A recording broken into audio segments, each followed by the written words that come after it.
মুস্তাফিজের রেকর্ড গড়া বোলিং। নাটকীয় ম্যাচে পাঞ্জাবকে হারালো দিল্লি। শনিবার জয়পুরের সোয়াইমান সিং স্টেডিয়ামে সেই দিল্লি হারিয়ে দিল পাঞ্জাব কিংসকে। সেই পাঞ্জাব কিংস যারা ইতোমধ্যেই প্লে অফের টিকিট কনফার্ম করে ফেলেছে, তাও 200-র উপর রান তাড়া করে ম্যাচ জিতল দিল্লি। তাদের রুদ্ধশ্বাস জয়ের নায়ক সমীর রিজভী ও মুস্তাফিজুর রহমান। 25 বলে 58 রানে অপরাজিত থেকে নাটকীয় ম্যাচে দিল্লিকে জেতালেন সমীর রিজভী। আইপিএলে তার প্রথম হাফ সেঞ্চুরি। 3 বল বাকি থাকতে 6 উইকেটে পাঞ্জাব কিংসকে হারালো দিল্লি ক্যাপিটালস। আগের 2 ম্যাচের মতোই আজও বোলিং এ ধারাবাহিক ছিলেন মুস্তাফিজুর রহমান। এই বাহাতি পেসার একাই শিকার করেছেন 3 উইকেট। এমন বোলিং এ বাংলাদেশের হয়ে আইপিএলে সর্বোচ্চ উইকেট শিকারী বনে গেছেন মুস্তাফিজ। এই বাহাতি পেসার আলো ছড়ালেও দলের বাকি বোলাররা সুবিধা করতে পারেননি। তাতে 200 ছড়ানো সংগ্রহ পেয়ে যায় পাঞ্জাব। জয়পুরের টস হেরে আগে ব্যাট করতে নেমে নির্ধারিত 20 ওভারে 8 উইকেট হারিয়ে 206 রান সংগ্রহ করে পাঞ্জাব।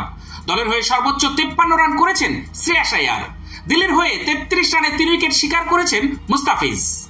বলাতে দিল্লিকে ভালো শুরু এনে দেন মুস্তাফিজ।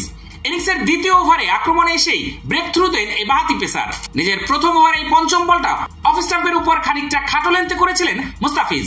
সেখানে পুল করতে গিয়ে ভুল করেন পিয়াংশু।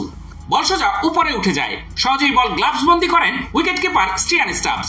নিজের দ্বিতীয় ওভারে অবশ্য খানিকটা খরচে ছিলেন মুস্তাফিজ। 14 রান খরচ করেন তিনি। তবে ডেথ ওভারে বোলিংয়ে ফিরে আবারও জ্বলে ওঠেন এই পেসার। 16তম ওভারে নিজের দ্বিতীয় স্পেলে বোলিং এসেও উইকেট পেয়েছেন। চতুর্থ বলে উইকেটের পেছনে ধরা পড়েন শশাঙ্ক সিং।